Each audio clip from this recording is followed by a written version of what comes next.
श्री योग वासिष्ठ महारामायण निर्वाण प्रकरण सर्ग 69।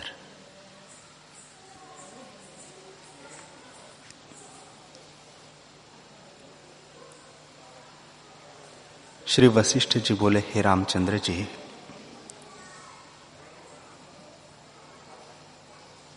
रानी चुड़ाला ने जब समाधि में स्थित होकर देखा कि मेरा भर्ता कहाँ बैठा है, तब से उसका शरीर दुर्बल हो गया था। वह ऐसे स्थान में है जहाँ और जीवों की गति नहीं। बड़ा आश्चर्य है कि महाबैताल की तरह यह रात्रि को चलाया है। अज्ञान महादुष्ट है कि ऐसे राजा तप में लगा है और स्वरूप के प्रमाद से जड़ है। अब ऐसा हो कि किसी प्रकार यह अपने स्वरूप को प्राप्त हो, परंतु मेरे इस शरीर से इसको ज्ञान न उपजेगा, क्योंकि प्रथम तो उसको यह अभिमान होगा कि यह मेरी स्त्री है, और फिर कहेगा कि मैंने इसी के निमित्त राज्य छोड़ा है और यह फिर मुझे दुख देने को आई है। इससे मैं ब्रह्मचारी का शरीर धारण करूं, ऐसा विचार करके उसने शीघ्र ही ब्रह्मचारी का शरीर धारण किया। हाथ में रुद्राक्ष की माला, कमंडलू और गले में मृगछाला धारण किया। जैसे सदाशिव के मस्तक पर चंद्रमा विराजता है, वैसे ही सुंदर विभूति लगा और श्वेत यज्ञोपवीत धारण कर पृथ्वी के मार्ग से राजा के निकट जा पहुंची। राजा उसे देखकर आगे से उठ खड़ा हुआ और नमस्कार कर चरणों पर फूल चढ़ाए। फिर अपने स्थान पर बैठा कर कहने लगा, हे देवपुत्र, आज मेरे बड़े भाग्य है जो आपका दर्शन हुआ। कृपा करके कहिए कि आप किस लिए आए हैं। देवपुत्र बोले, हे राजन, हम बड़े बड़े पर्वत देखते हैं और तीर्थ करते आए हैं, परंतु जैसी भावना तुम में देखी है वैसे किसी में नहीं देखी। तुमने बड़ा तप किया है और तुम इंद्रिय जीत देख पड़ते हो। मैं जानता हूं कि तुम्हारा तप खड़ंग की धार सा तीक्ष्ण है। इससे तुम धन्य हो, तुम्हें नमस्कार है। परंतु हे राजन, आत्मयोग के निमित्त भी कुछ तप किया है अथवा नहीं। तब राजा ने जो फूलों की माला देव पूजन के निमित्त रखी थी, वह देवपुत्र के गले में डाली और पूजा करके कहा, हे देवपुत्र, तुम ऐसों का दर्शन दुर्लभ है और अतिथि का पूजन देवता से भी अधिक है। हे देवपुत्र, आपके अंग बहुत सुंदर देख पड़ते हैं। ऐसे ही मेरी स्त्री के अंग थे। नख से शिखा पर्यंत तुम्हारे वही अंग देख पड़ते हैं, परंतु आप तो तपस्वी है और आपकी मूर्ति शांति के लिए हुई है। मैं कैसे कहूं कि तुम वही हो। इससे हे देवपुत्र, आप किसके पुत्र हैं, यहाँ किस निमित्त आए हैं और आगे कहाँ जाएंगे, यह कहकर मेरा संशय निवृत्त कीजिए।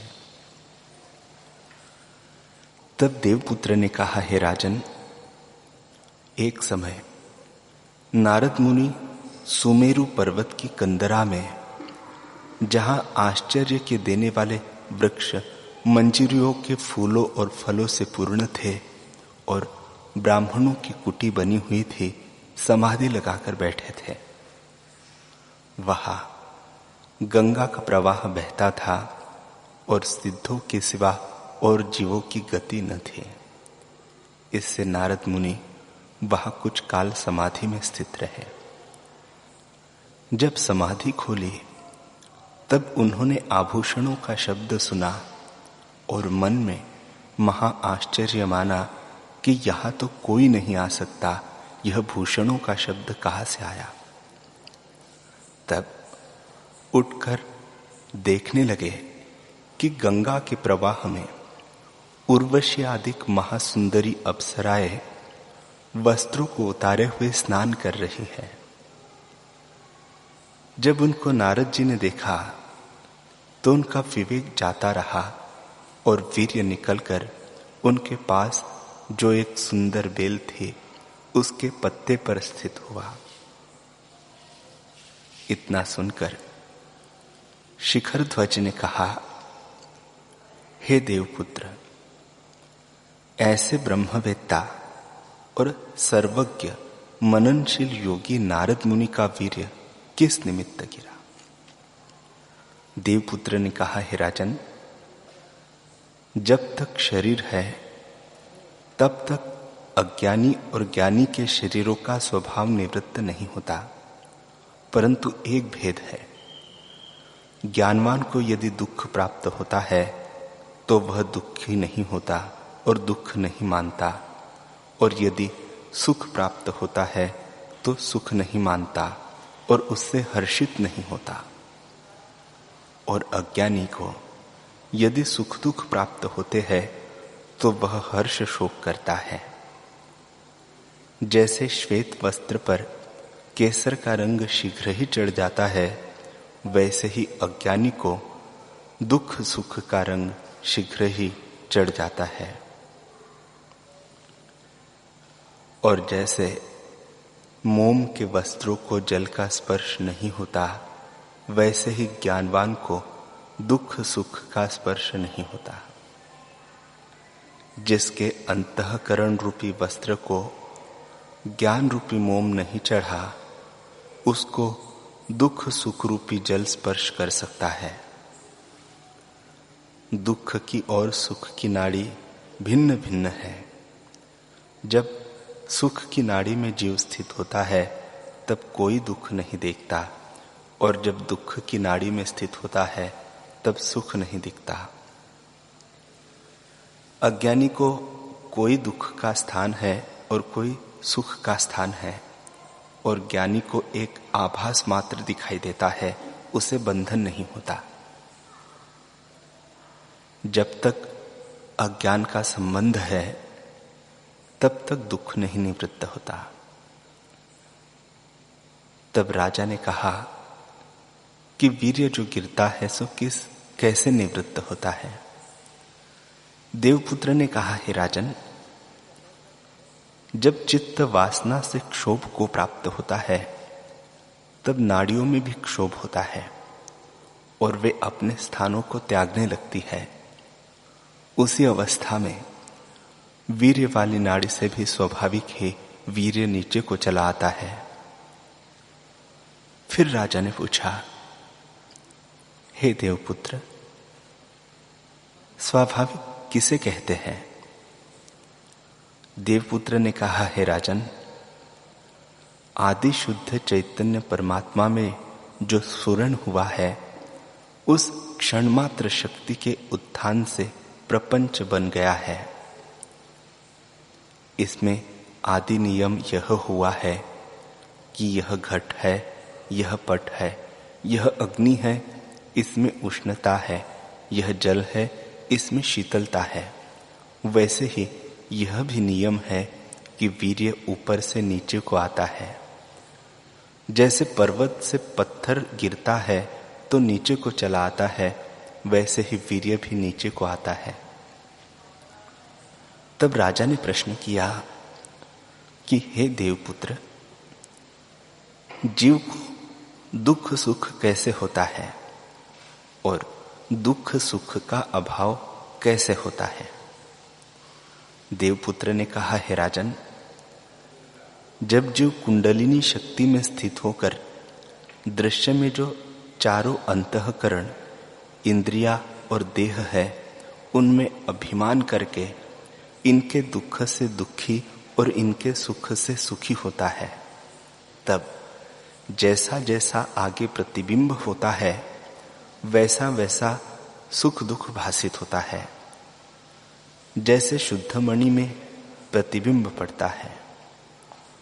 यह सब अज्ञान से होता है और ज्ञान से इसका अभाव हो जाता है।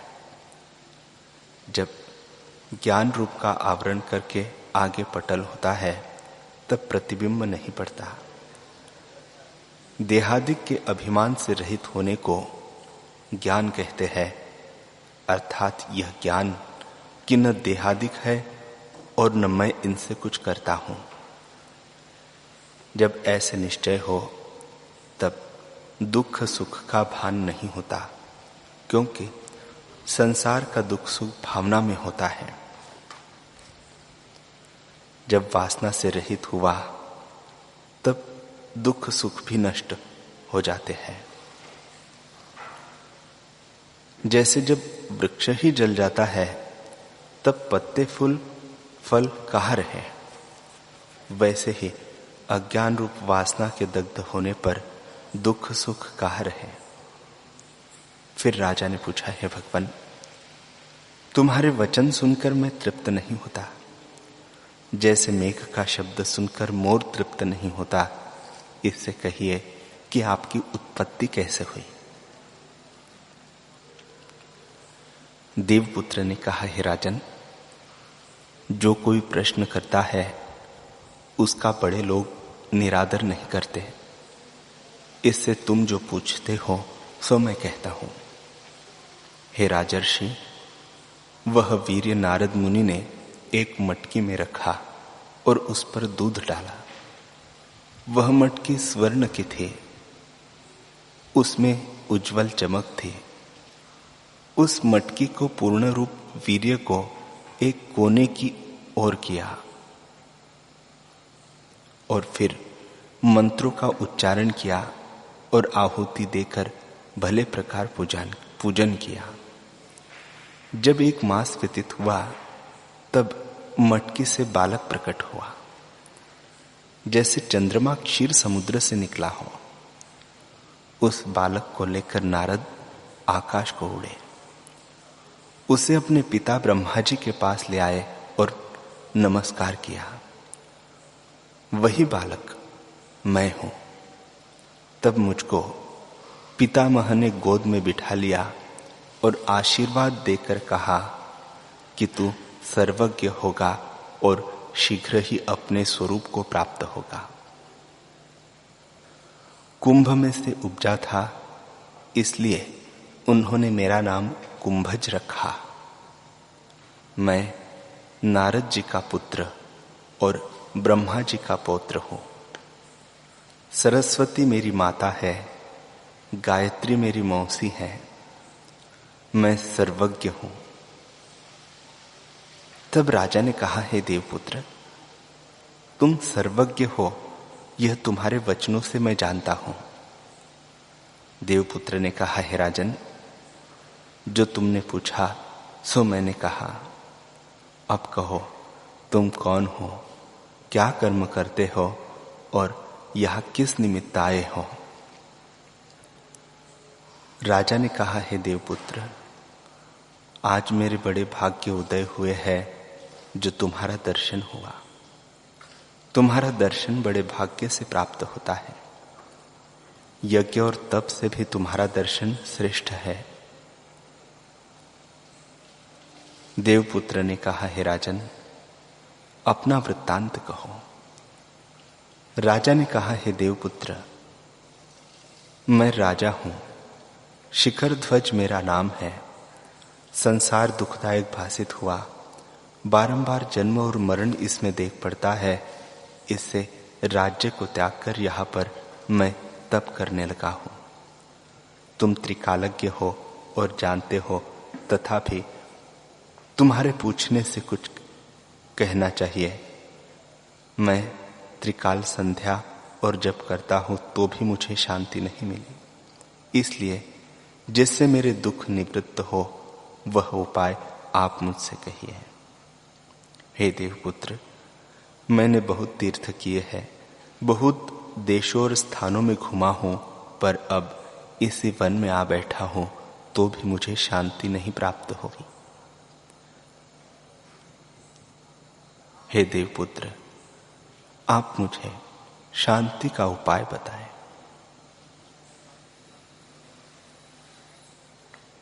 हरि ओम।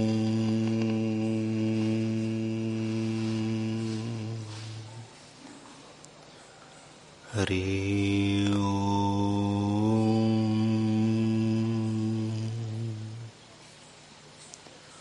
ओम सहना भवतु सहनौ भुनक्तु सह वीर्यं करवावहै तेजस्विनावधीतमस्तु मा विद्विषावहै। ओम शांति शांति शांति।